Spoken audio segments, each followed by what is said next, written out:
Goddag. Jeg vil være jeres fremlægger igennem denne KS-synopsis, det gode samfund. Og jeg starter ud med problemformuleringen. Hvordan udviklede velfærdsstaten sig fra 1945, og hvilke problematikker står velfærdsstaten overfor i dag i forhold til pligt og nytteetik? Og derefter går jeg problemstillinger igennem punkt efter punkt og besvarer dem ligeledes med det samme. Problemstilling 1. Hvad er velfærdssamfundet? Velfærdssamfundet er et resultat af dels en økonomisk udvikling, der via vækst og stigende velstand gør det muligt at fordele et større økonomisk resultat. Vi kan definere velfærdssamfundet på mange forskellige måder. En type af historiske definitioner har fokuseret sig på modstillingen mellem stat og marked. Den har stadig en betydning, men ikke så stor betydning, som den har haft. Fordi måderne velfærdsstater er karakteriseret ved, er, at man prøver at nedbryde sondringen mellem stat og marked. Også da civilsamfundet har en stor betydning for velfærden i mange punkter, i form af familie, frivillige organisationer, og velfærdsstaten går også ind og bestemmer borgernes velfærd. Og den kan så dreje sig om familien, netværk i lokalsamfundet, markedet, velgørende organisationer og statens sociale ydelser. Det danske velfærdssamfund er kendetegnet ved høj økonomisk vækst og en høj levestandard. I Danmark er borgerne sikret økonomisk, så i forbindelse med sygdom og alderdom, Det gode ved velfærdssamfundet er, at vi betaler skat, og igennem skatten får vi betalt vores sociale ydelser. Så vi kan gå i skole uden at betale, og vi også kan få SU og tage til lægen eller på hospitalet uden at betale. Hvis man bliver arbejdsløs, får man støtte igennem ens a-kasse, dagpenge osv. Men man skal selvfølgelig give en ydelse inden. Man skal være aktiv, og man skal være i gang med at finde et job i eksempelvis jobcentret, hvor man deler ansøgninger ud. Yes. AD2. Hvordan er socialismen og liberalismen vigtige i nutidens samfund? Socialismen og liberalismen er de vigtigste ideologier i Danmark i dag, fordi de fleste af de danske partiers politiske overbevisninger indebærer disse to ideologier. Socialisme og liberalisme er modsætninger, forstået sådan, at socialister går ind for lighed, og liberalister går ind for frihed. De liberale partier, som blandt andet indebærer Venstre, de radikale Venstre og Dansk Folkeparti, mener, at staten skal have en mindre rolle i samfundet.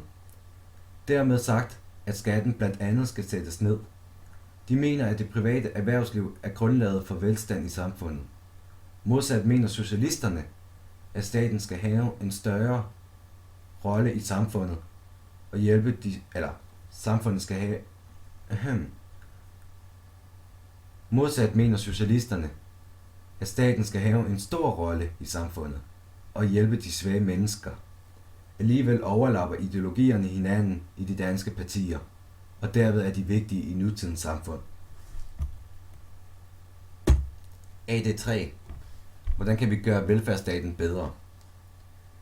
Nogle personer vil mene, at velfærdssamfundet kan fungere bedre, hvis vi skal ned på kontanthjælpen, og derimod fokusere på at skabe nye stillinger på arbejdsmarkedet til de arbejdsløse.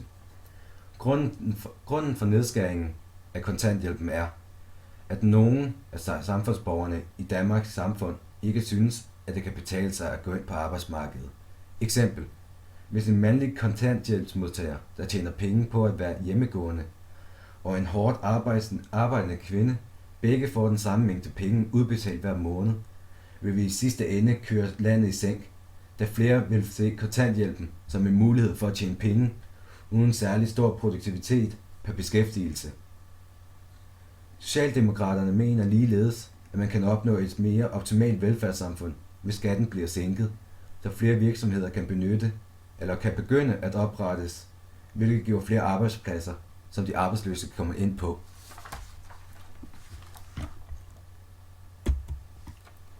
AD4. Vil velfærdsstaten ændre sig i fremtiden, og i så fald hvorledes? Der er flere scenarier på, hvordan velfærdsstaten kan ændre sig i fremtiden. Men de primære kan anskues til, for nogle mennesker, at være den nuværende finanskrise, end af en ny regering ledet af partiet Venstre. I den nuværende finanskrise har Danmark sat sig i gæld globalt set, og igennem landet er der fortsat ubalance mellem kontanthjælpsmodtagere og arbejdsudbuddet. I teorien kan en fortsat stigning af kontanthjælpsmodtagere resultere i, at skatten bliver øget og velfærden bliver skærpet, hvilket kan sørge for endnu færre arbejdspladser, da flere virksomheder i landet muligvis vil benytte sig mere af outsourcing.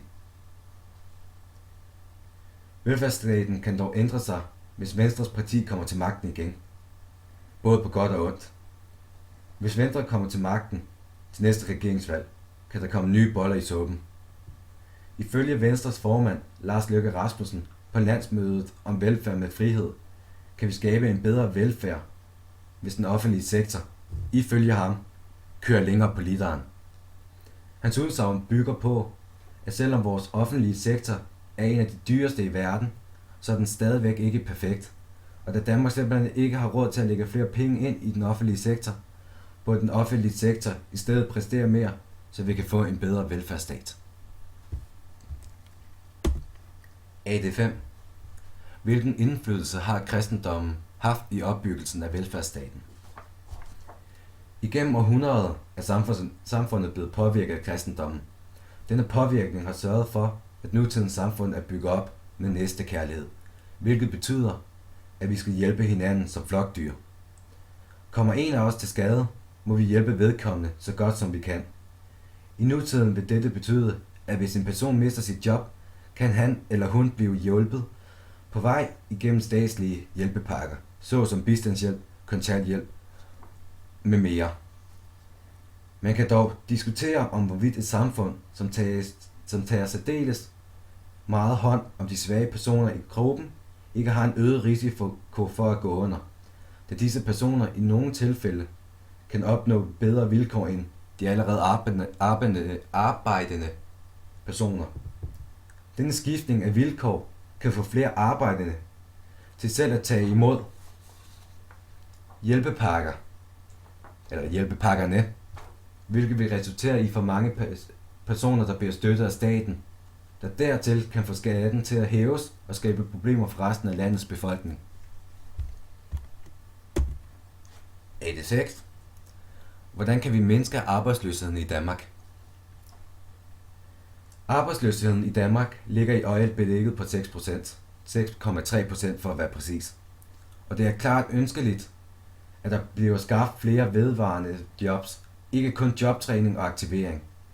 Det er absolut ikke morsomt at være arbejdsløs, hverken personligt eller økonomisk. Samfundsøkonomien lider også under det, når flere personer kommer på overførselsindkomster, og så samtidig når antallet af ældre bliver større og større. Et par forslag til at øge beskæftigelsen kunne være, at det skal være mere attraktivt at arbejde, end at være på f.eks. dagpenge eller kontanthjælp.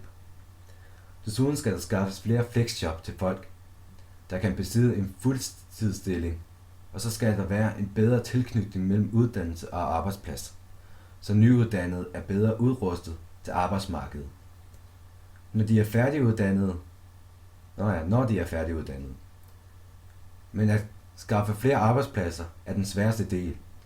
Hvis vi for eksempel kigger på de danske virksomheder, bliver det lettere at forstå, hvorfor vi i Danmark mister arbejdspladser hver dag, og hvorfor virksomheder flytter til udlandet, altså benytter sig af outsourcing. Regeringen overdøser dem med skatter og afgifter, og det der kunne være en løsning for nogle personer, ville være, at det blev mere attraktivt at drive virksomhed i Danmark. Gode vilkår i erhvervslivet kunne også være en grundlæggende forudsætning for flere arbejdspladser. AD7. Hvilke løsningsforslag har den nuværende regering kommet med for at sikre velfærden i Danmark for fremtiden? Den røde regering, altså Socialdemokraterne, har igennem tiden etableret flere løsningsforslagsteorier, der efter planen skal kunne sikre samt forbedre den danske velfærd i nutidens samfund. Ifølge partiet er velfærden truet på grund af den økonomiske krise, som har skabt fattigdom, både hos hvert enkelt individ, men også på handelsmarkedet. For at løse dilemmaet på handelsmarkedet om arbejdsudbuddet, har Socialdemokraterne planlagt at genetablere en effektiv økonomi, hvor arbejdsudbuddet øges for at hjælpe de ramte i samfundet, som har behov for det. Det vil så sige at øge pladserne på arbejdsmarkedet. Udover arbejdsudbuddet tænker Socialdemokraterne på at sænke arbejdsskatterne, så nye såvel som gamle danske firmaer vil begynde at etablere sig i Danmark frem for at outsource sig til udlandet. Denne løsning kan, ligesom med arbejdsudbuddet, danne flere arbejdspladser på arbejdsmarkedet og færre kontanthjælpsmodtagere. På nuværende sigt er Socialdemokraterne i gang med en reform, der skal nedskære de fremtidige kontanthjælpsmodtagere ved at styrke indlæringsvilkårene for ungdommen, da de mener, og jeg citerer, at viden og uddannelse er grundlaget for fremtidens velstand. Hvis denne reform bliver godkendt og videreført i samfundet, er det hensigten, at elever på folkeskoler, såvel som andre uddannelser, får mere på flere andre uddannelser, såsom gymnasiet, at eleverne får mere faglig viden gennem deres uddannelse, og dertil har en større chance for at tage en videregående uddannelse, frem for at falde fra. Og vi kan så konkludere ud fra det her.